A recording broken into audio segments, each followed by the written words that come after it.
Hey, it's Richard Cleveland from Earth School here again. We're going on a little excursion today. We're going to go up to our little secret spot and collect some wild leeks, or ramps as they're called here in the mountains. On the way up the mountain here, we're seeing a lot of basswood. And basswood is a very useful tree for many reasons. But notice the leaves first off.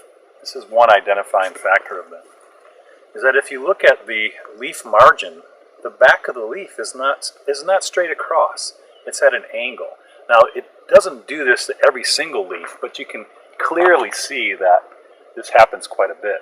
Now, this time of year is early spring, and this is kind of big.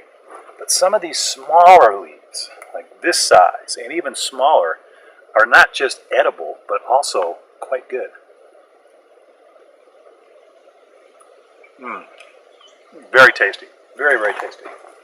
And you'll see that this is all bent over, and there's a wild grapevine that is kind of putting some stress on this basswood. This would be a good tree to collect actually for bow drill material, possibly for the inner bark for rope and cordage. So this would be a great example to do that. But this will get grapes on it too, of course, later in the year, so that's a bonus. I'm going to eat one more of these leaves, and then we're going to draw our attention down below this little canopy here. And we've got a bunch of violets here. Now, there's other plants mixed in, but these particular violets have white flowers. And there's something very unique about this that I just found out about. And that, these violet leaves have a wintergreen taste. How cool is that? Wow, that's really unique. That would be great. We're going to have to collect some of this for a salad tonight. Mixed in with this, we've got another edible plant, a medicinal plant called cleavers, which of course likes to cleave or stick on things. Also edible. Jewelweed is popping up here. The jewelweed, of course, is a plant that's noted for its ability to neutralize the urushiol, which are the oils in poison ivy and poison oak and poison sumac. And we even have a plant that's on the endangered list, or on the endangered watch list from United Plant Savers, and this is bloodroot. We'll do a later video on that when we get a better one to kind of show you. But just in this small area here, it's amazing what's in nature if you only take the time to slow down and look. Hey, so we're back, and we've reached our little secret destination. We're about ready to hike up the mountain. We're at pretty high elevation, and it's amazing to me of how much food is already up here, even though it's a lot higher than down in the Piedmont. Right in front of me here, we have a yellow violet, more of a woodland species of violet, and this is edible as well. Now, I've been told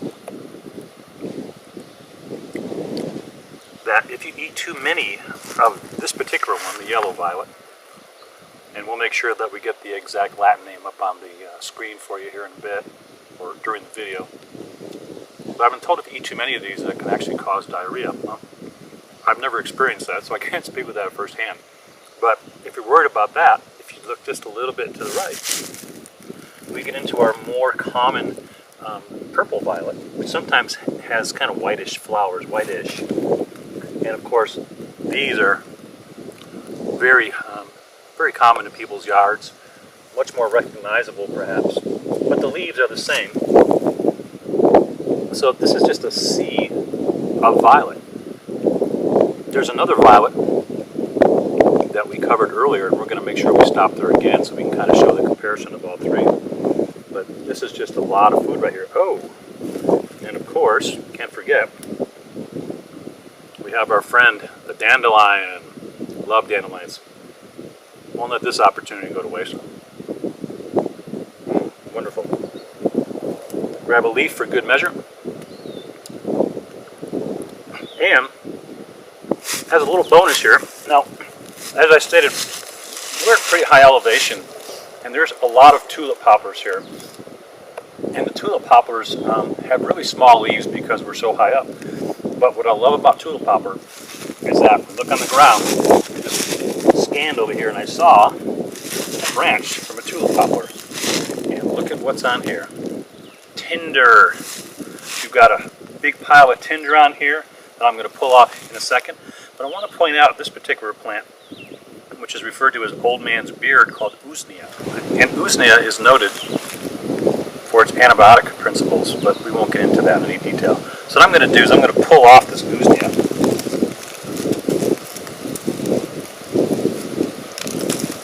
And just strip off this tinder. We're going to put this in our packs, just in case we want to maybe have a little cozy fire later when we reach our destination, right?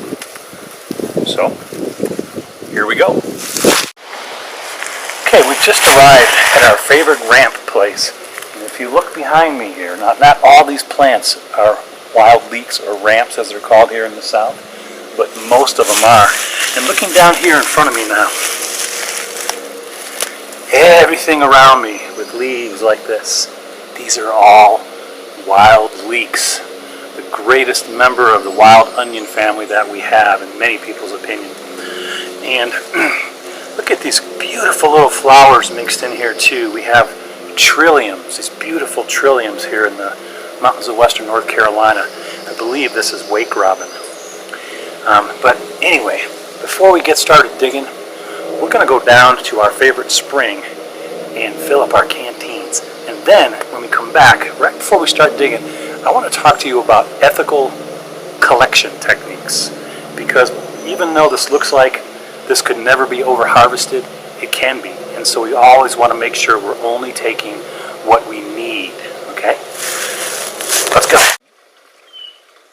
Okay, so we made it down to the spring, and the climb up, you know, we drank a lot of water, but we knew that there would be clean water up here. Now, we featured this in a previous video, and this is out in the middle of nowhere, and it's a very high elevation, well above 4,000 feet. First thing I'm going to do is pour out the rest of the water that I brought from home. Now, we have very good well water at home, but it's not this water. We're going to go ahead and dump that out. And you can see that this water here is actually coming down, and this is all enclosed really well. This water probably runs 365 days out of the year. Super clean, and I'm going to fill up for sure. It's just going to take a minute or two. Awesome. Not a speck of anything in it. Absolutely crystal clear and beautiful, and very, very cold.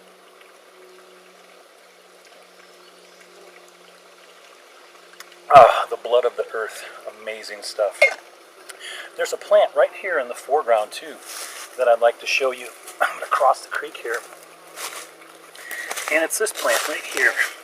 It's all over this area. And this is a wild edible. Now, it's not in flower. I just know it because I've eaten it before. This, from my understanding, was called Sochan or Sanchan, however you want to pronounce it.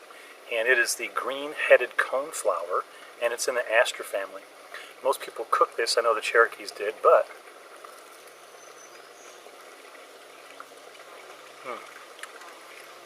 it's very nice raw as well. Remember, if you don't know what a plant is, do not, I repeat, do not put it in your mouth. There's also wild violets around, and we're going to start digging ramps. And wait till you see how many ramps are really here. Let's go. Hi, we're back. Obviously, that spring is an amazing thing, and here in Western North Carolina, we're blessed with a plethora of springs. If you know how to look at a spring, you can almost always get safe water out of it with a little bit of work sometimes. That one's already been kind of done by some people. So, wild leeks. It's this big green leaf beauty right here. Now, I stated before we went down to the spring that we need to talk about ethics. Wild leeks are considered to be a gourmet food, and unfortunately there are people that are digging up this resource by the hundreds, if not thousands of pounds, and selling them to fancy restaurants in New York and places like that. I would really strongly encourage people against doing such things. These plants take a long time to grow, and the Cherokees have an interesting way of collecting this. Now, I was told this by a Native American gal, and I want to show you what their technique is. Now, let's see if we can get this on camera. And I'm going to loosen the ground up for this little cluster here. And I think this is a pretty cool way to do it. We're going to do a little bit of both today. We're going to take some back whole, and we're going to cut some just like this. So if I pull this up, I can peel this down right to that root instead of pulling the whole thing out of the ground. And this is what she told me the Cherokees like to do, is they'll take a knife and they'll just cut just like that. That way the root hasn't even been pulled out of the ground, and they say that a new leek will grow out of that old rootstock. How awesome is that? We better get cutting. We're burning daylight, so here we go. Hey, we're back, and just to finalize our wild ramp or leek adventure, this is a kind of a sampling of what we found that day. Now, it's been a couple of days, but these have been in the refrigerator and they're still in perfect shape. And we got about 3 times this many. What did we do with the other batch? Right here we have this wild kraut. It's a mixture of cabbage along with the wild leeks, and this would be a probiotic food. Very, very healthful. Everyone should eat fermented vegetables. And as a bonus to our excursion that day, we stumbled upon some chaga, which is noted as a fire-making type fungus used in primitive fire-making, but also a lot of people consider this mushroom to be very, very medicinal. I won't get into that here. But anyway, just wanted to show you the little final booty that we got that day, and want to thank you again as always for watching. And remember, subscribe down below and stay tuned for more videos. You keep watching them, we'll keep making them. Until next time.